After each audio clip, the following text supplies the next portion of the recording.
ẹ káàbọ̀ sí ìkànnì Ajinigbe TV. Ẹ subscribe sí ìkànnì yìí, ẹ hàn notification button kẹ́lẹ̀ láǹfààní àti gbádùn wa síwájú sí i. Àjọṣepọ̀ wa la fi lè ṣe àṣeyọrí.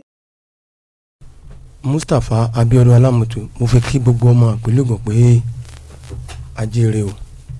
Ẹ náà mo kí gbogbo ẹ̀yin tí ẹ wà ní ká Ilese family ẹ̀fẹ̀ pé sí dáadáa làbáyín. Bẹ́ẹ̀ náà mo kí ọ̀gá mi tí mo wá ṣàṣojú ẹ̀ ń bí the Iron Lady yàgò pa bíi táyà mọ́tò bẹ́ẹ̀ sì máa ń sọ SP Ọmọlọ́lá Odùtọ́lá pé mo kí àwọn náà pé wọn kò ṣe tàtọ̀.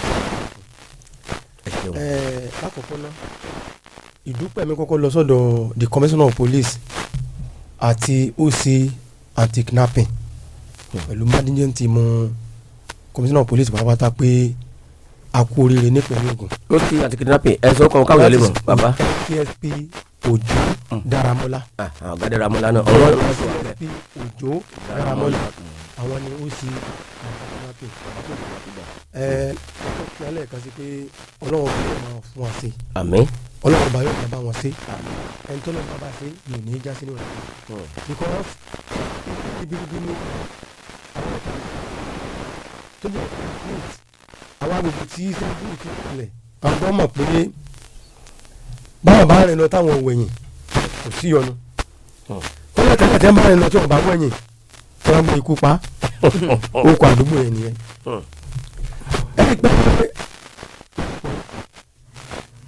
Láìpẹ́ ó Baraki concentration mọ́ sáà àtọ́pa ẹ̀sùn à ń jí èèyàn gbé káàkiri tí ń ṣẹlẹ̀ ní ẹ máa bọ̀rọ̀ ilẹ̀ ní ìpínlẹ̀ Ògùn ní ọjọ́ kẹsàn-án oṣù kẹjọ ní ọdún táwọn ń bẹ̀ yìí wọ́n fi ta iléeṣẹ́ ọlọ́pàá lólobó pé àwọn ajínigbé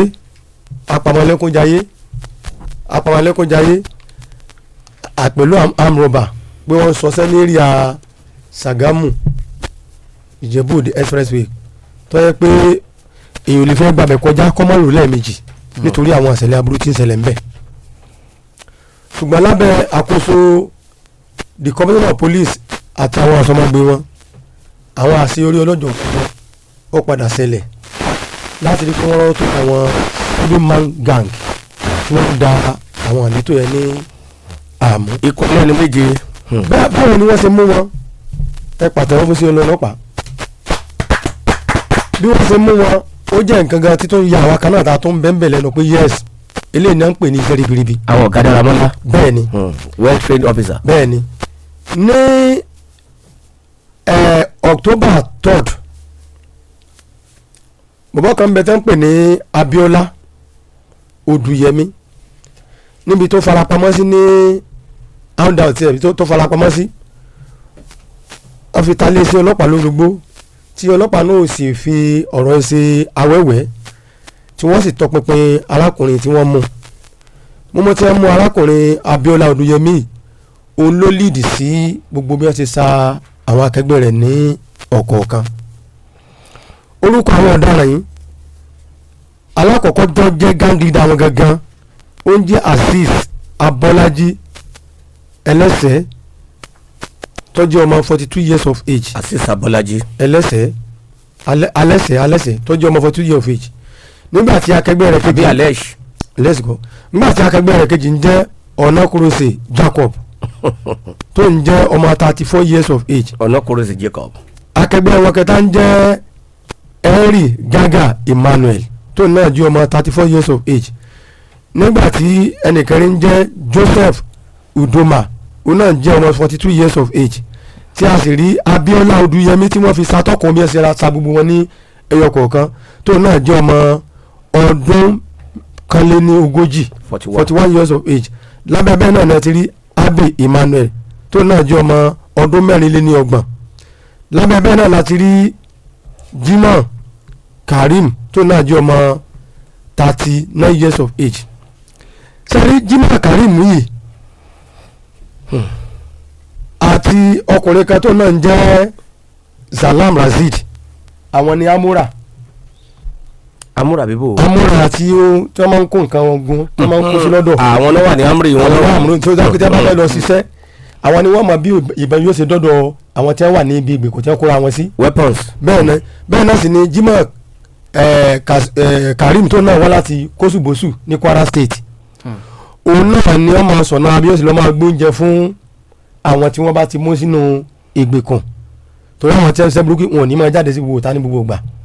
lábẹ́ bẹ́ẹ̀ náà láti rí Henry Gaga Emmanuel tó jẹ́ wípé òun gan ni aláwọ̀kọ́ tí wọ́n kọ́ rí kọ́fà brown pistol lọ́wọ́ rẹ̀ tó yẹ pé àwọn ọba iná fi máa ń lọ sí oko afẹ́ lọ jalè ni o afẹ́ lọ kidnap ni o afẹ́ jíyàn gbé ni o afẹ́ snatch ọkọ̀ ni o àwọn tí wọ́n máa ń Henry Gaga yẹn ló wà ní ìcháàjì rẹ̀.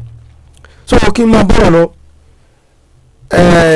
ẹ̀sùn tí iṣẹ́ táwọn ará bíi ti ń ṣe tó ń fi ìpalára fún aráàlú náà ni kidnapping àti robbery ìjínigbé àti ìdígunjalè armed robbery ní on the 16 May 2024 ní dédé aago mẹ́jọ àbọ̀ ní arákùnrin kan tí wọ́n ń pè ní Azeez Abọ́lájí tó jẹ́ ringleader àwọn aláburú yìí ó ní wọ́n àtáàkì arábìnrin kan tórúkọ yẹn ń jẹ́ Búsàrí nígbà tó ń gbìyànjú láti wọlé sínú ọgbà rẹ̀ wọ́n sì dùbò ẹ̀ ìgbà tí wọ́n dùbò ẹ̀ wọ́n gbé arábìnrin yẹn pẹ̀lú ọkọ rẹ̀ wọ́n gbé lọ sí ibi tẹ́nìkan ọmọ ọkọ̀ yẹn 2009 as color on register Corolla Toyota òun náà gbé wá òní wọ́n gbà lọ́wọ́ tọkọtìyàwó ọkọ obìnrin nìkan ni òní wọ́n gbà lọ́wọ́ obìnrin yìí tí wọ́n gbé lọ sí bó nìyẹn sàlùkùrọ̀ àdúgbò ibi tí wọ́n wà Ìjẹ̀bú náà ni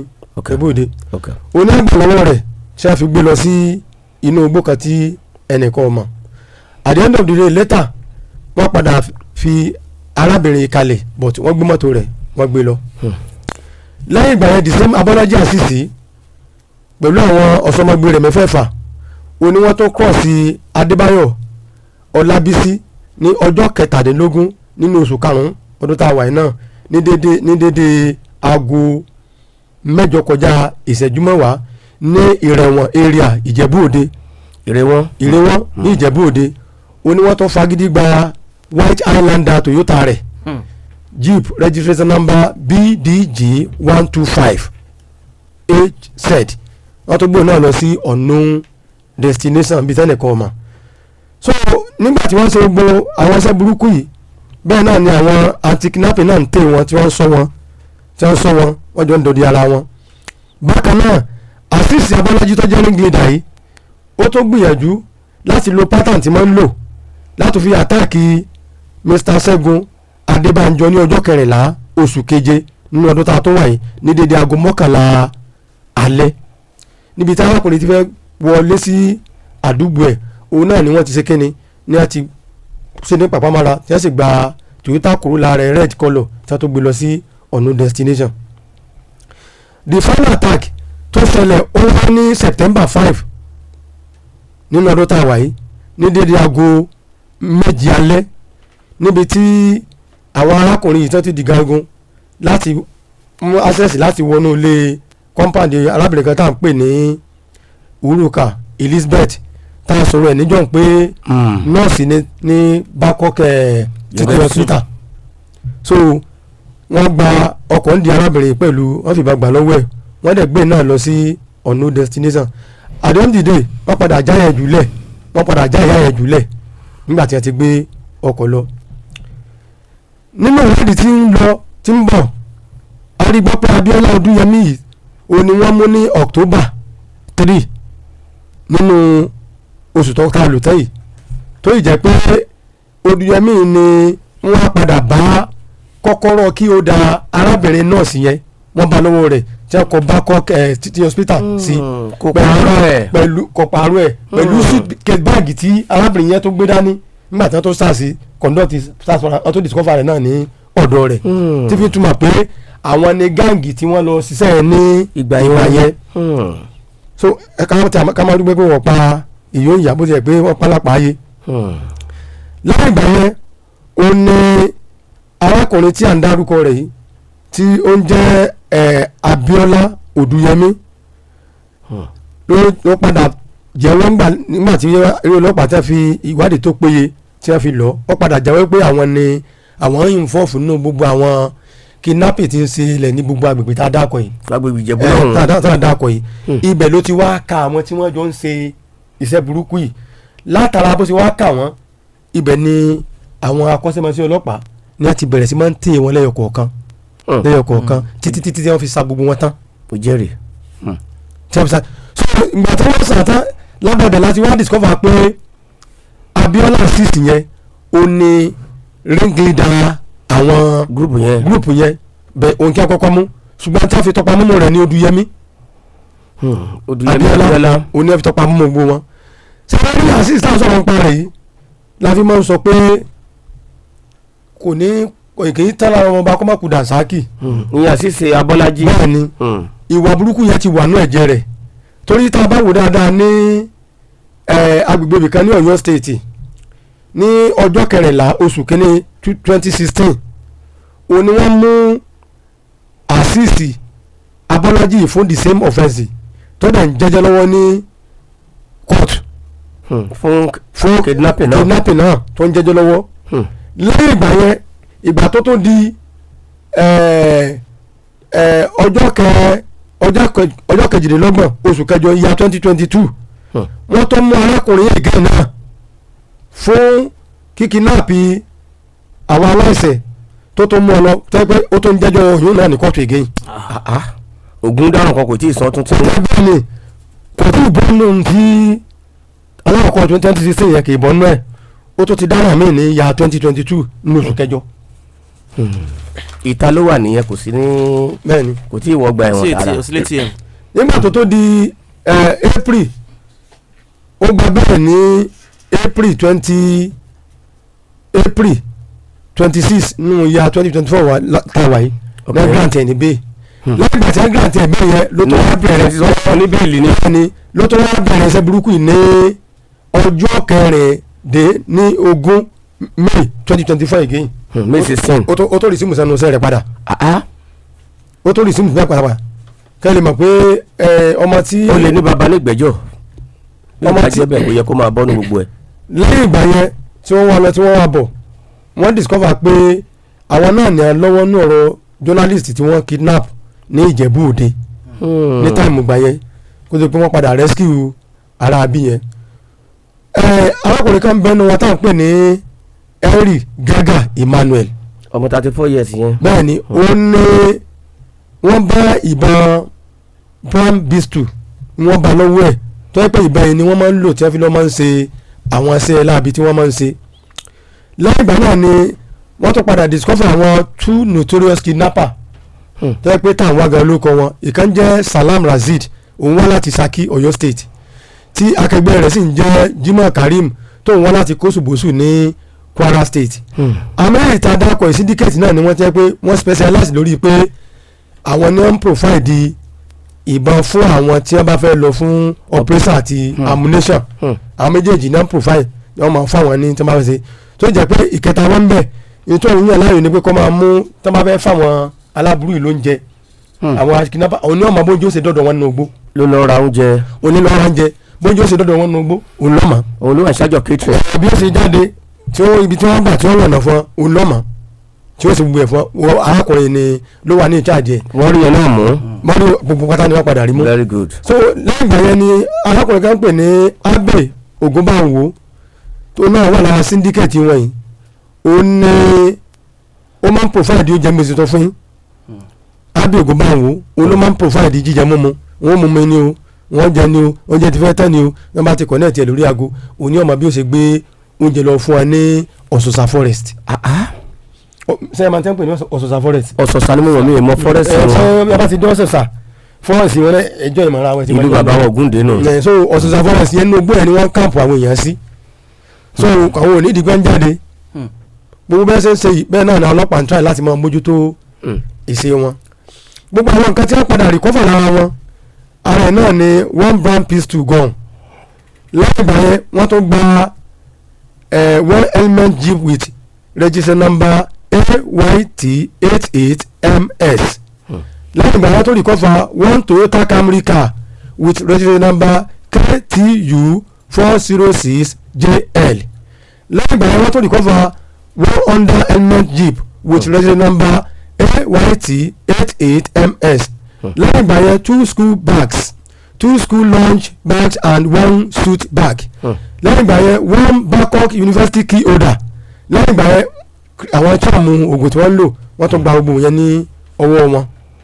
ẹ rí i pé gbogbo eléyìí tí àwọn ilé bá wà ní àwùjọ wa àdánwò burúkú ni ọmọ ọkọ bá wà láwùjọ tí ó bá jẹ́ wípé ìwádìí tó péye àti àwọn ìfetígbọ́ tí wọ́n fún ọlọ́pàá gbọ́ òun náà ló mú kí iléeṣẹ́ ọlọ́pàá ṣe àṣeyọrí lórí àwọn nǹkan báyìí.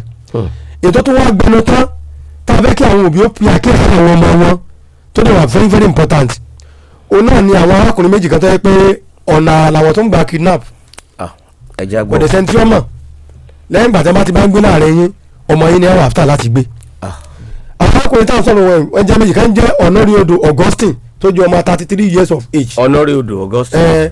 akẹgbẹ́ rẹ̀ kejì tó sá lọ yẹn jẹ́ Apam tó yẹ pé ńgbà tí wọ́n bá Augustine yẹn lọ́kà pé kò ń sóun nìkan ló ń ṣe iṣẹ́ yẹn bẹ́ẹ̀ ìkejì wọn tó jẹ́ Apam ó ti fi ẹsẹ̀ fẹ́ tí mo sì mọ̀ pé láìpẹ́ láì jìnnà pẹ̀lú ògùn Ọlọ́run ọwọ́ padà bá òun náà. bá jálógún ọdún. àwọn mẹ́tọ̀dù tí wọ́n máa ń lò tí a bá fẹ́ jí ọmọ gbé ọmọ tí wọ́n ti jí gbé ó ti tó 10 bó ti yẹ pé lẹ́yìn ìgbà tí wọ́n bá sọ lásán tán ọmọ yẹn ti padà sí àkàtà àwọn òbí wọn. mẹ́tọ̀dù wọn ni pé wọ́n máa ń lọ rẹ̀ǹtì battery charger tàbí current apartment ibi tí wọ́n bá rí pé ọmọ wọn wẹ́pọ̀ sí ni wọ́n ti lọ gbalé. wọ́n lè bá wọn gbé fún gbàdí rẹ̀ bí wọ́n kálukú ṣe máa ń lọ ibi iṣẹ́ tí wọ́n máa ń gbó ti wà familiar pẹ̀lú wọn kẹ́tẹ́ ni wọ́n jọ máa gbé wọ́n ti parí duty wọn ní inú ilé yẹn nìyẹn ẹni àwọn orúkọ báyẹn náà ìwọ́n tó jẹ́ pé kí wọ́n ti ràdíò jì ẹ̀ ti máa bẹ́ náà tí ò yẹ bẹ́ náà. ṣẹ̀ṣẹ̀ ló ń yọ ìyà tí wọ́n àti ẹ̀yẹ gan fúnra rẹ̀ tẹ́ ẹ bá jọ ń sọ̀rẹ́ tó wá traffic mount tó bá dé study ẹ̀kọ́ tó dára dé ká tó wá sọ ní tẹ́ ẹ̀ mọ́ àtọ̀wọ́rẹ̀ wá tẹ́ ẹ̀ mọ́ bóyá ẹ̀ mọ́ bó ṣe jẹ́ ẹ̀ mọ́ lé rẹ̀ ẹ̀ mọ́ náà rẹ̀ lọ́wọ́ àkùtẹ́ wá gbà mára tí a fi kó ọmọ bíi 10 kó tó di pé owó pálábá ń wá ségi. so nítorí náà ẹ̀yin tẹ́ ẹ jóòbí àti alágbàtọ́ ẹ jí gbogbo wa pátá ká ṣe kéne ká gbìyànjú wọ́n ní tójú tìyẹn ni àparò fi ń rìn náà. kì í ṣàparò nìkan. èèyàn gẹ́sẹ̀ gẹ́sẹ̀ bí ọ̀bá rí náà sẹ̀ nǹkan ó ṣe ẹ wọ́n rú lọ́jìkì yẹn wọ́n á rẹ̀tì apartment wọ́n á máa bá ń gbé.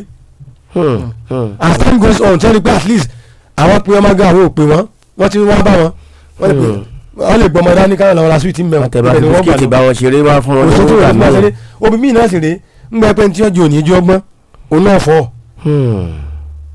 so and then ẹ̀yin náà tẹ́ bá jẹ́ tẹ́ máa ń jẹ́ landlord tẹ́ máa fi lé rẹ́ǹtì àwọn ojúṣe yìí kan wà tó yẹ kẹ́ ẹ máa ṣe kì í ṣe pé nìkan kàwá dé ní agbó kàwá dé mọ̀ fẹ́ because owó náà wọ́n fi ẹ̀ ń táìsì wọn bọ́ọ̀ fẹ́ gbalé bẹ́ẹ̀ ni wọ́n lé bá 200,000 àwọn náà san 400,000 naira àwọn bàbá ẹ máa bọ̀ àyè wà ń bí wọ́n ti rí lórí ọmọ kan àyè wà ń bí ẹ máa bọ̀ náà gbogbo àwọn tó ṣẹlẹ̀ sí tí bá ṣe wípé ọlọ́pàá jẹ́ ẹ̀ka kan ní Nàìjíríà tó jẹ́ pé wọ́n nítumọ̀ tí wọ́n sì mọ̀ ṣẹ́ wọ́n ṣẹ́ gbogbo tí ń ṣẹlẹ̀ ní agbègbè wa yìí nǹkan tí èèyàn gbọ́dọ̀ máa gbọ́n gbà tí ọ̀tí ẹ̀ṣẹ̀ máa sún gbogbo gbà ni ṣùgbọ́n mo tún gbé kúdò fún CSP Òjó Dáramọ́lá anti-kidnapping ti ẹ̀ka ìpínlẹ̀ Ògùn wọ́n kú iṣẹ́ takuntakun ẹ kú iṣẹ́ wọ̀ torí nígbà tí a rí àwọn ará bí tí wọ́n ń ká boroboro ẹ má pa àwọn ẹni tí ṣiṣẹ́ jìnnà ẹni àwọn gbogbo àwọn nǹkan tí wọ́n gbà lọ́wọ́ wọn. wọ́n ti bà nǹkan jẹ́. ṣé wọ́n rí ibi tí wọ́n wá ya wèrè dé àwọn ọkọ̀ tí wọ́n máa ń gbà yẹn arákùnrin tá a pè ní Salam Rasheed àti Jimoh Karim àwọn ni wọ́n máa ń lọ bá ta ọkọ̀ yẹn sí Benin Republic tí wọ́n bá ti gbé láti bí wọ́n ti ní báyà wọ́n ti ní gbogbo tó bá ti àwọn tó mọ adigunjalè kó tó dáwọ́ bẹ́ẹ̀ sẹ́ni o Benin Republic ni wọ́n lọ tà sí wọ́n ti ní network bẹ́ẹ̀ sì máa ń ta àwọn nǹkan ní tí wọ́n bá gbà wọn ò ní tà sí Nàìjíríà so nítorí ìfúndí èyí àti ọkùnrin wa àtobìnrin wa ẹ jẹ́ ká mójútó àwọn ọmọ wa bàbá mójútó ọmọ wa káwọn náà tó mójútó ra wa so adúpẹ́ o pé because àdúgbò tí wọ́n ti ṣe tí wọ́n ti mú àwọn tí wọ́n mú yìí nógo area ni kọ̀sẹ́ni tí wọ́n máa lọ síbẹ̀ tí ò ní tó bá yẹ pé 80 lọ́ba máa ń sá tẹ́lẹ̀ ọ̀sọ̀ di 160 pé kọ́ sáré kọjá kó mẹ́yẹ ẹ wá gbowó kọ́tà wá kàlẹ̀ irú Abíọ́lá Àṣìṣe yìí ẹ wo tọ́jọ́gà wọn ó ṣẹ̀wọ̀n ní ó lẹ́jọ́ kóòtù ní 2016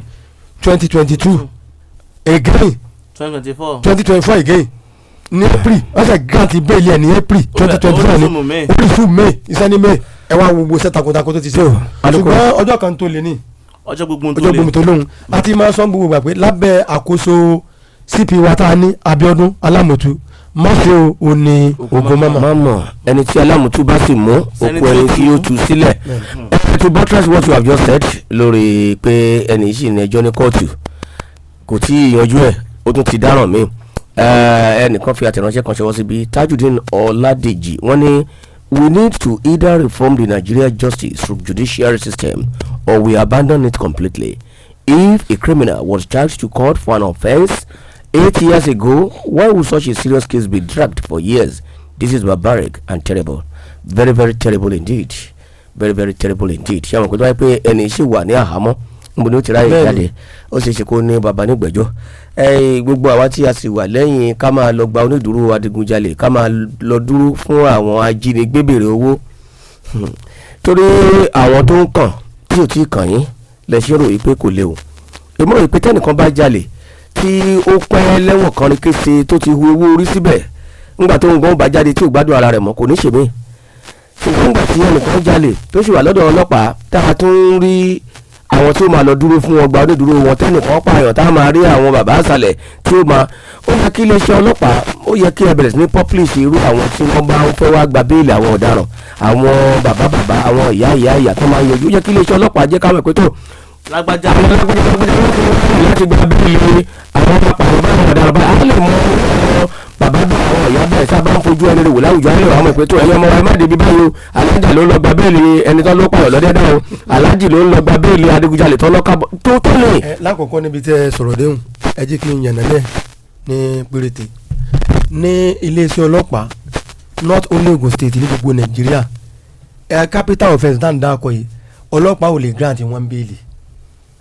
àwọn kan sáà máa wá lóru ọlọ́pàá ò wọn mọ̀mọ́dé lẹ́fù yẹ kí wọ́n grant irú àwọn offence ní béèlì ẹ rí i pé bí wọ́n ti grant ẹ̀ béèlì ilé ẹjọ́ ni ọlọ́pàá ti ṣe ń tọ́ ẹ kó ṣe ó ti kó lọ́wọ́ ọlọ́pàá. àwọn lọ́yà náà ni ó máa lọ. ọ̀sán tí wọ́n á solicit fún wọn ẹ̀ náà lè ó ṣeéṣe kẹ́ ẹ mọ̀ wọ́n láti mọ̀nsọ́nà ni mo ló ṣeéṣe kẹ́ ẹ mọ̀ wọ́n láti ẹ̀ solicit fún wọn bẹ́ẹ̀ ọlọ́pàá ò ní èèyàn ó ṣerú nǹkan báyìí lọ́lọ́pàá sọ pé ẹnìkan wá láti nǹkan wá gba béèlì ẹ̀ àwọn kò tiẹ̀ ní yọjú tó lẹ́nu bá yọjú irú ẹ̀ náà wọ́n tún náà mọ̀lé tó sọ́jà bàbá àṣàlẹ̀ fún wọn. ẹ ṣeun ibi tí a sọ̀rọ̀ dé yìí mò ń bọ̀ ibi tí a sọ̀rọ̀ dé yìí iléeṣẹ́ ọlọ́pàá ìpínlẹ̀ Ògùn bóyá ni ẹ̀yin túmọ̀ ìpẹ́ ṣe àṣeyọrí kan bí ẹ ò tiẹ̀ fi kún àwọn ọmọ ìpínlẹ̀ Ògùn wọ́n ti mú lẹ́tà wá pé káàkiri yín òun ni ìṣẹ̀lẹ̀ tí ó ṣẹlẹ̀ ní abúlé ẹlẹ́pà níjọba ìbílẹ̀ Ọ̀dẹ́dá nípa ikú alàgbà Àtàndá Bájẹ́gbọ́ yes. tí àwọn kan tàn bàbá yìí jáde lóru tí wọ́n sì pa bàbá yìí tí wọ́n sì lọ sọ òkú bàbá yìí sí odò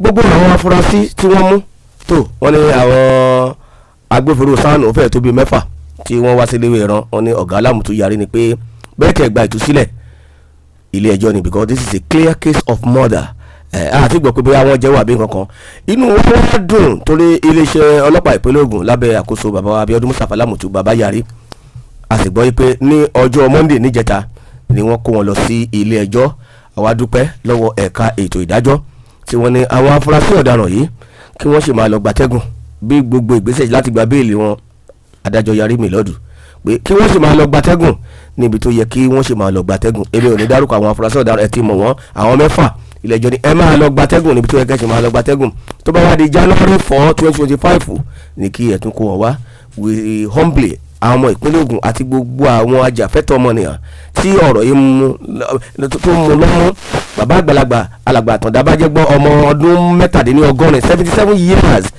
ẹ̀tọ́ jáde lẹ́gbẹ̀ẹ́ ìyàwó rẹ̀ màmá Nipinle ẹ pa bàbá yìí tán ẹ dúnbò ẹ yọ ahọ́n ẹ yọjú ẹ wá sòkúta mọ́ lára ẹ kókúta sí gbogbo aṣọ wa lọ sọ sí odò bàbá wa lùtẹ̀ gbogbo ẹ̀yin afurasí tí ọ̀rọ̀ kan àti ẹ̀yin tí wọ́n ń bá wọn rìn ẹ̀yin ni wọ́n lọ́nu ṣùgbọ́n iléeṣẹ́ ọlọ́pàá ìpínlẹ̀ Ògùn lábẹ́ bàbá Abíọ́dún Mustapha Alámùtú bàbá lórí wípé àwọn ọ̀daràn àwọn kidnappers bí ẹ ṣe máa ń ṣe lórí ìgbésẹ̀ tí ẹ ń gbé inú àwọn èèyàn ń dùn gan o wọ́n ní ṣé ọ̀gá Alámùtú kò lè bọ́ ń bẹ̀ yes inú àwọn èèyàn ń dùn inú wa sì dùn láti jẹta ni mo ti gbọ́ mi nǹkan sọ kankan ni. mo sọ fún yín pé kò sẹ́ni tí ó wà bí ẹ̀ bá wá fúrú nǹkan báyọ̀ wá fúrú ẹ̀sẹ̀ sí. àwọn ní bàbá yàrá ẹ̀ bá kó sáànù 20 wá ibì kan no matter what may be bí ẹ̀ bá wá fúnrú ẹ̀ ó wá fúnra ẹ̀sẹ̀ sí ni. ó wá fúnra ẹ̀sẹ̀ sí ni tó kì í ṣe nǹkan tó jẹ́ ẹni tí alámùtú bá mú bí ó tẹ̀ gbà tó sílẹ̀ yóò dé ilé ẹjọ́ àwa dúpẹ́ lọ́wọ́ ẹ̀ka ètò ìdájọ́. wọ́n yẹn ní àgọ́ ọlọ́pàá bíi táwa wọ́n ti fi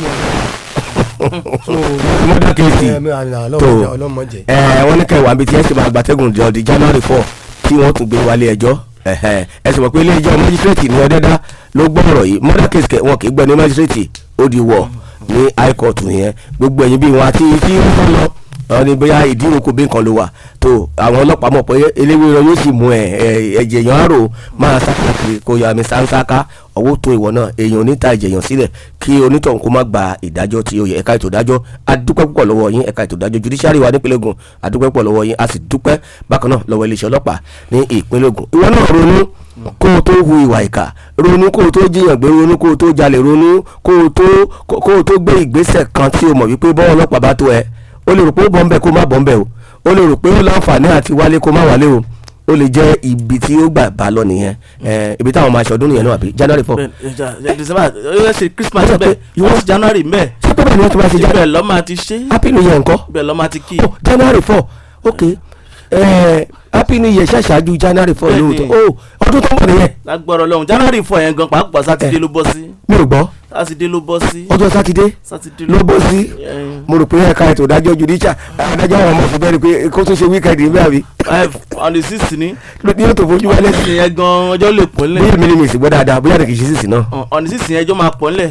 kó má wàá jẹ́ táwọn ìgbà táwọn adájọ́ máa wà ní rìsẹ́sì kó lè jẹ́ ẹjọ́ kan tó ṣe kàkúlò wọ́n á tún máa tẹ̀síwájú pẹ̀lú àlàyé. ìròyìn kan wà ní ìdájọ́ ẹjọ́ ń bí láti ọ̀dọ̀ amúkọ́lùkọ́ aláṣẹ lórí ètò ìròyìn Báyọ̀ Ọ̀nànúgà. ok presidency ló lọ yẹ o kí ni wọ́n wí sáré ká. wọ́n kéde ẹni tó jẹ́ ọ̀gá àgbà yẹn fún àwọn ọmọ ogun orí ilẹ̀ nílẹ̀ wa chief of army staff lieutenant general Taoreed Abiodun Lágbájá àwọn ti fìdí ẹ̀ múlẹ̀ pé bàbá yìí jáde láyé lálẹ́ àná kí Ọlọ́run bá délé fún wọn jà former chief of army staff bẹ́ẹ̀ ni wọ́n jà fitafita pẹ̀lú àárẹ̀ tí wọ́n ní ṣùgbọ́n lẹ́yìn rẹ̀yìn bàbá yìí ti dágbére fáyé. Major General Lágbájá bẹ́ẹ̀ni akẹ́dùn pẹ̀lú gbogbo àwọn ọmọ ogun ilẹ̀ wa. may his soul rest in perfect peace. ilé tó àbùkù pátápátá la akẹ́dùn pẹ̀lú. may his soul rest in perfect peace. kọlọ́run Allah kí Ọlọ́run fi ọ̀run kẹ́wọn. may Allah subhanahu wa ta'ala accept his return and grant him al-Jannah of Firdaus. ó bani lọ́kàn jẹ́ púpọ̀ ṣùgbọ́n àwáyé kù sí every mortal shall taste death. kọlọ́run Allah kí ó gba ìpadàbọ̀ wọn. akẹ́dùn pẹ̀lú ìjọba àpapọ̀ orílẹ̀-èdè wa Nàìjíríà akẹ́dùn pẹ̀lú iléeṣẹ́ àwọn ọmọ ogun nílẹ̀ wa akẹ́dùn pẹ̀lú àwọn ẹbí olóògbé ilédùn òní jẹ́ kó kúrò ẹ̀ lẹ́yìn Ọlọ́run á sì dá àwọn ọmọ àti ìyàwó tí wọ́n fi sílẹ̀ sí. pa ní ìpínlẹ̀ Ògùn àlejò wa náà ni SP Badmus Ọ̀pẹ̀yẹmí Cousin tàjọ ń fọ̀rọ̀ jomi tó rọrọ̀ ẹ̀mí ní ìbéèrè kan lórí àwọn ìṣẹ̀lẹ̀ tẹ̀ mọ́ fún wa lónìí pàápàá jùlọ nígbà tẹ́ sọ̀rọ̀ àwọn ikọ̀ kejì léyìí tó máa ń gbalé káàkiri àdúgbò tí wọ́n máa ń jí àwọn ọmọdé gbé kí ni ìgbésẹ̀ tàbí àmọ̀ràn tẹ́ ní fún àwọn tá a máa ń pè ní landlord lórí ìlànà pé à ń gbalé nítorí pé láyé ìsinyìí ọ̀pọ̀lọpọ̀ àwọn landlord agent ló ń gbélé fún tẹ́jẹ́ẹ̀tì bá dẹ̀ ti gba ilé lọ́wọ́ landlord tó ní 300 lòún fẹ́ gbélẹ̀ táwọn bá ti gbéwò tí wọ́n lè kọ́pẹ́ ní 600 táwọn bá ti rẹ́nìkan tó kówó dé àwọn gbé fún un kí láwọn ìlànà tó tọ́ kíyàn ó tọ̀ kó tó di pé èèyàn ń gbélé fún èèyàn láyé òde òní. lákòókò náà tí onílé bá fẹ́ fi ilé rẹ̀ rẹ́ǹtì àìdá látọwọ́ agent àbí látọwọ́ ẹni tí onílé gangan tọ́lẹ́ lómi wà tẹ́ pé alóhùn nídìí agent fúnra òun ló ń fi ilé òun rẹ́ǹtì ẹni yẹn gẹ́gẹ́ fúnra rẹ̀ ọgbọ́nọ̀ wà ní agbègbè yẹn ọgbọ́nọ̀ wà láwùjọ yẹn so that òun gẹ́gẹ́ fúnra rẹ̀ kì í ṣe yọ tọwọ́dọ́wọ́ á lè béèrè àwọn béèrè kọ̀ọ̀kan lọ́wọ́ ẹni tó fẹ́ gbalé iṣẹ́ kí lẹ́ ń ṣe ọmọ olúbo nìyí táàmù tẹ ilé tẹ wá gbà yìí iṣẹ́ tẹ bá ṣe ní ó dì táàmù pé táàmù tí wọ́n máa jáde nù lérè táàmù tí wọ́n máa wọlé rè ìyẹn aláwọ̀kọ́ but nítorí wípé àwọn èèyàn wa tí wọ́n bá ti rí pé highest builder bóyá nìkan ti gbọ́ fipá lẹ́yìn ẹ̀gẹ́ lọ́wọ́ ní 200,000 naira ẹnìkan náà dé tó ló máa san 400,000 ẹni tó tẹ̀lé fẹ́ gbà 200 naira ẹni tí wọ́n mọ̀ ní tí wọ́n mọ̀ lé ẹ̀ tí wọ́n mọ̀ náà rẹ̀ tó yẹ pé tó bá ti ẹ̀ dára gan àárín ibi tá a máa wá sí bọ́ nítorí pé highest builder ti dé òun wá láti bóyá east or south ẹ torí pé owó ẹgbẹ́ lọ́wọ́ ẹ béèrè pé iṣẹ́ kí ni ń ṣe ẹ béèrè pé ọjà kí ni ń tà tí fi wọlé lóògùn ẹ béèrè tí ò bá pa yín yóò sì pa àwọn nǹkan níyìn lára ẹ náà wọṣẹ́ àwọn ẹni àdé wọn là ń fi àwọn fẹ́ yá bátìrì charger ọ̀ káwọn fi lé rẹ́ǹtì nígbà tí wọ́n bá dé wọ́n bá ti lo bí oṣù kan tí wọ́n ti wà familiar pẹ̀lú agbègbè yẹn tí wọ́n máa gá ti ń torí tí wọ́n fi máa ta àwọn ọmọ tí wọ́n máa entice àwọn ọmọ ni bíi ká ra bisikíìtì bíi ká fún àwọn sùúrùtì bíi ká máa ránṣẹ́ ká máa mú change lọ ọmọ eke wọ́n sì bàjẹ́ bí oyè wọn bọ̀dà tó fún mi kẹ́ni jò níyì tí máa tún lọ rẹ̀ máa tó rí gbà. agbákàrà gbádùn. bẹ́ẹ̀ ni títí wọ́n sì palẹ̀ ọmọ wọ́n sì pa wọ́n nìyẹn ni wọ́n bá lọ so àwọn òbí ojúṣe wọn ṣe pàtàkì lórí ọ̀rọ̀ yìí kì í ṣe àti filẹ́rẹ́ǹtì nìkan sẹ́gbẹ́ tó filẹ́rẹ́ǹtì òun sọ pé òun ṣe bísínẹ̀sì ẹni ẹni tẹ́ ẹjọ́ ń gbénu létà náà jọ wáyá ilé gbé èyí ẹ̀dá wá dé àjòjì jù tẹ́lẹ̀ ọba ti mọ̀ wá rẹ̀ àjòjì tẹ́lẹ̀ mọ́ ilé ẹ̀tẹ́ ìmọ̀ náà rẹ̀ tẹ́lẹ̀ gbọ́ kẹ́nìkan wá kí láti bìkan rí ká gbé bọ́dà wa ní ìyá wa ní ìyẹn dá délù wọn so kíyẹn jẹ́ ẹ̀kọ́ fún gbogbo wa pátá because ntaari àwọn la mọ̀ mélòó rẹ̀ ń tẹ́tẹ́ òní gbọ́ tó ti ṣẹlẹ̀ kọjá. tó nǹkan kì í ṣẹ̀ṣẹ̀ ràgó lórí ètò sọ láàrin ní àárọ̀ yìí ànípẹ́ ṣe ojú òpó sílẹ̀ fún ẹ̀yin ará ilé tó mọ̀ pé omi pọ̀ lámù àwọn kan tí ẹ lè fẹ́ béèrè lọ́wọ́ aṣojú alukoro fún iléeṣẹ́ ọlọ́pàá ní ìpínlẹ̀ Ògùn láàárọ̀ yìí ọ̀gá SP Badmus cousin ọ̀pẹ yẹmí tí wọ́n ṣojú alukoro àgbà màmá wa SP ọmọlọ́lá odùtọ́lá a máa ṣí ojú òpó sílẹ̀ báyìí Alhaji Hakeem Lawal babaláwe ládìgbẹ́ bàbá ìwé àti rí ọwọ́ yín lábẹ́lẹ̀ ṣe ẹ̀kọ́ àdó ti wà bákan náà ni Dr. Akomoyoyo láti car wash gbogbo àwọn mẹ́sẹ́gì sí lábẹ́lẹ̀ náà ni à ń ṣe àmúlò rẹ̀ ọlọ́wọ́n á sì jẹ́ kárí yín pẹ́pẹ́pẹ́ ọwọ́ kà kò ní ba ẹ̀yìn náà jálá nọ́mbà. ẹ lọ́wọ́ tọ́ ó tẹ̀ ní ìbéèrè fọ́nrán kan tó ń káàkiri ẹ̀rọ ayélujára lánàá nípa ti estate kan nílùú Èkó léyìí tí wọ́n ní arákùnrin kan wọ́n dé àwọn ajá tó ń sìn dáadáa àwọn ajá ìwà bọ́ta ní inú ilé yìí wọ́n dẹ̀ lọ kọlu ẹni tó jẹ́ bí security fún estate yìí tí wọ́n ti kọlu tí wọ́n sì kópa arákùnrin yìí tí èèyàn bá ní ajá pàápàá jùlọ àwọn ajá ńláńlá yìí léyìí tó yẹ pé ó lè kọlu èèyàn yìí kí làwọn ìgbésẹ̀ tẹ́ kí wọ́n gbé tó bá ṣẹlẹ̀ báyìí kí ni àwọn ìgbésẹ̀ táwọn ará ìlú lè gbé. lákòókò náà ajá sísìn àyè wà fún láti sìn bọ̀ irú ajá àwo gan ló fẹ́ sìn sájá tó lè máa rùn mọ́yàn nígboro ni àbí ajá tó jẹ́ pé ó máa ní kẹ́ fún lẹ́kọ̀ọ́ ìdánilẹ́kọ̀ọ́ training tí ó wà nínú kéèjì tó bá ṣe ajá tó yẹ kó wà nínú kéèjì lẹ́ni yẹn bá sùn síta tó tún síta tó lọ pààyàn ó ti dára o torí àwọn ajá kan wà sẹ́yìn pé ẹn tí wọ́n wà fún ni wípé kẹ́ wà nínú kéèjì tálejò bá wọlé àbí kí wọ́n gbó kẹ́ wà láti ẹni tó nílé bí nǹkan bá fẹ́ ṣẹlẹ̀ kí wọ́n wà láti ẹni tó nílé tàbí kí ẹni tó nílé kó kọ̀máǹdì ẹ̀ láti fi àtáàkì ẹni tó wá fẹ́ sí ní ìjàmbá irú àwọn ajá báyẹn kì í sajá tí wọ́n máa ń mú káàkiri ìgboro àbájá tí wọ́n kàn fílẹ̀ tí wọ́n kàn bọ́ta láì ní ìdíkà pàtàkì yìí tó ṣe yẹ wọ́n fọwọ́ òfin gbé tó yẹ pé nìyẹn bá kú lóòótọ́ so tí wọ́n bá tọ́ sí ilé ẹjọ́ yóò lọ fojú inú òfin bọ̀tì irú àwọn ajá kan wà tó yẹ pé lẹ́tọ̀ọ́ láti sí ilẹ̀ rárá nínú kéjì náà máa ń wà torí gbígbó wọn gan ọ́ndẹ̀rù balẹ̀ ká tó wá sọ pé á sílẹ̀.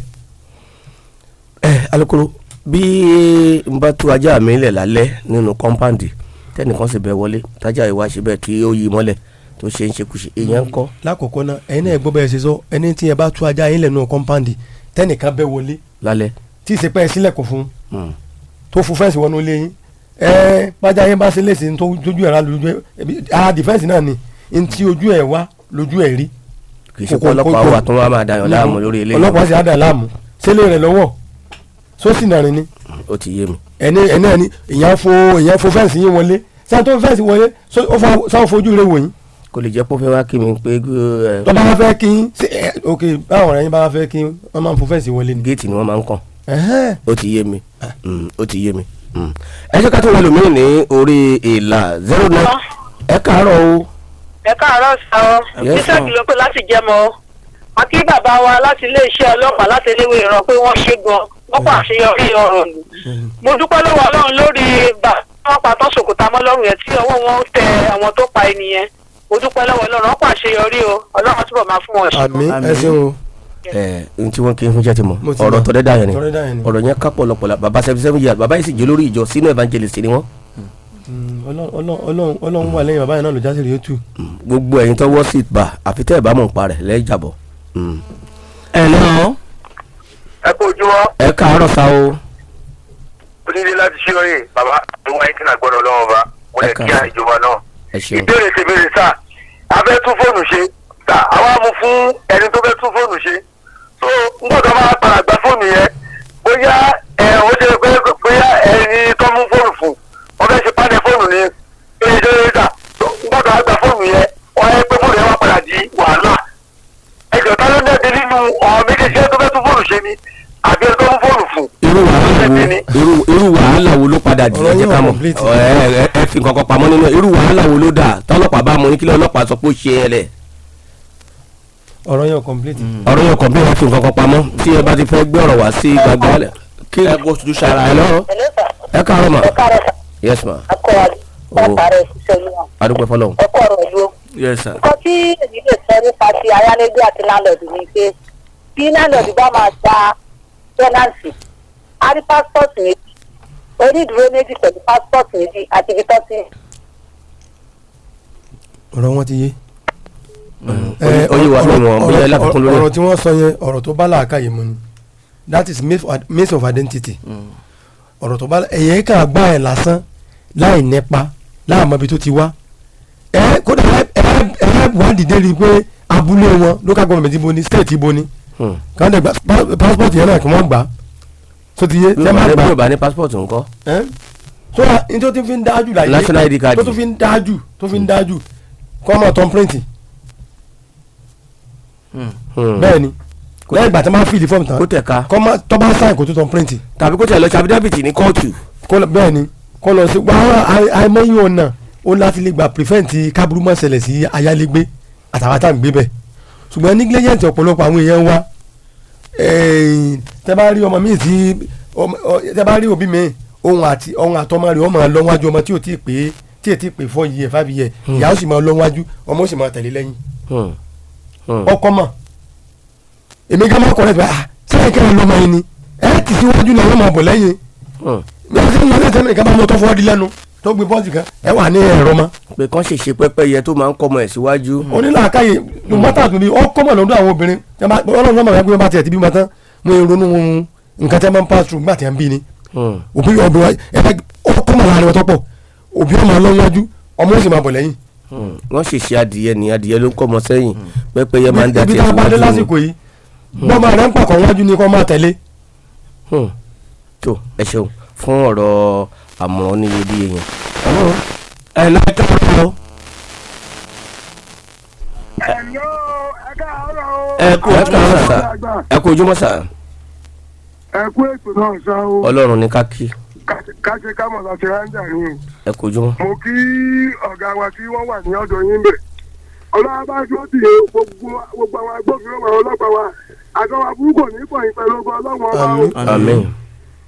kìnnì kan ni mo fẹ́ bèrè lọ́wọ́ títà ní ẹnu ọ̀sẹ̀ tó kọjá yìí àwọn awuyewuye kan ṣẹlẹ̀ ní agbègbè randa bíbá yìí pé àwọn kidnapping o pé wọ́n gbé èèyàn kan tó wá tó kidnap ẹ̀sìn randa bíbá yìí ó dà nígbà táwọn èèyàn sáré wọ́n ń lọ ọ̀sẹ̀ wà jíjẹ́ mi lójú oorun ṣùgbọ́n gbà náà bí agbègbè tó gbé ìṣẹ̀lẹ̀ gbéṣẹ̀lẹ̀ wọ́n sọ fún wa pé ọlọ́pàá ti gbé àwọn tí wọ́n dẹ́sù tí wọ́n gbé pé wọ́n ọlọ́pàá ìdájọ́ sì ṣẹlẹ̀ yìí lọ torí kìíní ẹni randa ìrì àríyàgọ́ ni o ẹ̀kọ́ ètò ìrírí wà ìwádìí sì ń lọ lọ́wọ́ lórí ẹ̀ tó ìwádìí ń lọ lọ́wọ́ lórí rẹ̀. wọ́n ní ìwádìí lọ lọ́wọ́ lórí rẹ̀ nígbà tí eégún bá bóra tọ́ lé eégún máa ń kó ń gbálẹ̀. bẹ́ẹ̀ni ẹ jẹ́ ká tún ẹlòmíì. ẹ lọ́wọ́. ẹ ló ń sọ. ẹ káàárọ̀ sá o. ẹ káàárọ̀ sọ. Olúwaṣẹ́gun Dàmọ́lá lórúkọ mi sọ. ẹ káàárọ̀ sá. calling from Korikan Kugba by Korede Hospital. ẹ káàárọ̀ sá. Are you hearing me, sir? yes sir. Something happened on Sunday midnight, around after 1, beside by the hospital. ẹ sọ Yorùbá sà. PPRO. ẹ sọ Yorùbá. ẹ sọ Yorùbá sà. Okay, gbogbo happened ní Ìwòrú ní ìjọ Sunday níwájú hospital yẹn Korede Hospital. Okay. Because we are neighbors. One terrible man, in fact, was disturbing disturb the whole Korede Hospital, then all the streets, like an armed robber. Only people that pay one wọ́n gbé wá láti the hotel very close to us. So by after one, the thing was too much. Mean that the money phone number PDRO. I was calling the woman. I was sending text. Even the person back there, that's the only number I have. Check for me, sir. àgbẹ̀yẹ tó bí aago mélòó lóru. After one, even when they send the messages, when they forward, they say just that all my chat with the woman. Even this madam refused to send the hello ẹ jí kí n sọ sí ní tẹ́ ẹ sọ yẹn fóònù tá à ń sọ yìí mo ní ṣẹ̀ṣẹ̀ rí ní nǹkan bí aago méje lánàá ni the phone was misplaced ní fóònù yẹn gángan ti PPRO tó láti abẹ́ track ẹ̀ gan tẹ́lẹ̀ abẹ́ track fóònù yẹn tẹ́lẹ̀ mo ní ṣẹ̀ṣẹ̀ rí nǹkan bí sẹ́yìn lánàá ni ní fóònù PPRO tó ń dákọ̀ yẹn ẹni wọn ò pa wọn ò ṣe ká àwọn náà ń pè bá a ṣe ń pè lòun náà tó fi nọ́mbà mi pè. yàtọ̀ sí yẹn after one lóru obìnrin lè ti sùn ìyá. àwọn ìṣe pé nature lórun bẹ́ẹ̀ni. ó lè ti sùn ṣùgbọ́n tó bá rí mẹ́sẹ̀gì kì í ṣe PPRO á respond ẹni tí mo mọ̀ dá instanta ifo tí o bá lè respond tó agbóni á fọwọ́ bí ẹsẹ̀ mi gangan pé I should attend to those people.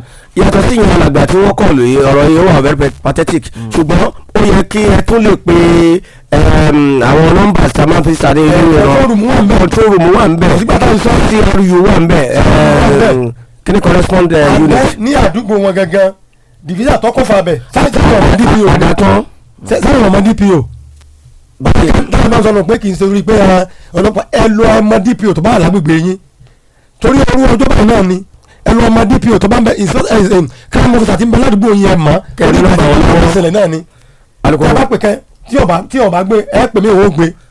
nọ́mbà eléwé ẹ̀rọ yẹn control room ẹ sáré tún bùn wá gbọ́ wọ́n fẹ́ fún wa ní nọ́mbà olùléṣẹ́ ọlọ́pàá ní eléwé ẹ̀rọ control room number àti CRU number yẹn in case of another time yẹn alàgbà tí wọ́n pè wá yìí àṣé nọ́mbà PRO no wonder èmi náà pè wọ́n bíi méjì wọ́n gbé mo ní PRO mo ní bóyá nǹkan tí wọ́n mú bọ̀ láti travel kò fẹ́ fún yín bóyá wọn ò fẹ́ fún èmi tẹ̀ sí ń bínú pé tó ìjọba ní ọmọdé àgbà wáyò ní mo tún pé wọn ò ní dá ìyá yìí lóhùn thank God pé ẹ ti rí ó yá nọ́mbà 091 control room àbí control room 091 091 64 64 85 92 99 99 that is a control room o kìíní eléwé ẹ̀rọ CRU okay is zero CRU ẹ̀mí tó ráwọ̀ that's a complaint response unit ó yá sà is 081 39 39 84 47 49 so in case àwọn numbers míì tí ẹ lè pè sí lóríṣẹ́ ọlọ́pàá eléwé ẹ̀rọ ní control room àti CRU ní eléwé ẹ̀rọ òun ni ẹ ti gbọ́ yìí tí ẹ bá pe nọ́mbà PRO tí wọn ò bá gbé bóyá wọn ò sí níbẹ̀ tàbí kí wọ́n máa ti rí ẹ tún lè pe àwọn numbers méjì yìí mo mọ̀ pé wọ́n á gbé lẹ́sẹ̀kẹsẹ̀ fún emergency ọlọ́run yára láburú 091 64 85 9299 091 64 85 92 99 ìyẹn ni control room ní olùṣọ́ ọlọ́pàá lẹ́lẹ́wẹ̀rán CRU complaint response unit ní ẹlẹ́wẹ̀rán 081 39 84 47 49 lẹ́ẹ̀kan sí 081 39 84 47 49 àwọn nọ́mbà sí ẹ lè pè sí òun nìyẹn ẹ ṣọ́pọ̀ ẹ jẹ́ ká tún tẹ̀síwájú pẹ̀lú ìpè àbí báwo ni Mubarak. hello. ẹ káàárọ̀ sà. àti ọ̀gá mi ọlọ́run bá wà pẹ̀lú yín. amina. gbìyànjú yín ọlábàárí láti o. àmín. orúkọ tèmi ni Abiju Abdulmi àti Abẹ́òkúta. àgbọ̀yìn.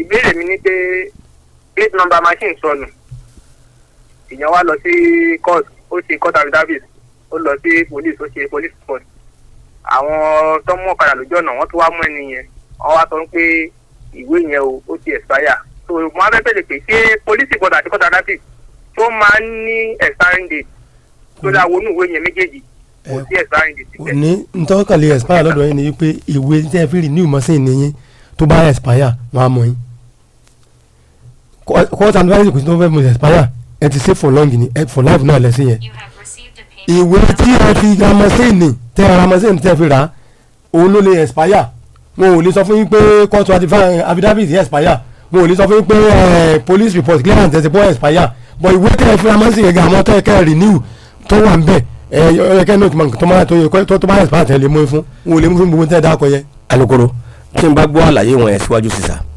plate number yẹn ó yẹ kí a lè béèrè pé ṣé wọ́n ti lọ gba plate number mi because affidavit tó ń ṣe kò túmọ̀ sí pé bí àwọn nílò plate number mọ́ láéláé o. kò túmọ̀ sí fúngbà tẹ affidavit yẹn ni wọ́n mú lọ síbi tí wọ́n ti lọ gba plate number mi tí wọ́n fi máa renew rẹ̀ olójúwe wípé nǹkan yìí o ojú nù ni o. a ò rí o. a ò rí. so affidavit yẹn kò túmọ̀ sí pé wọ́n yá.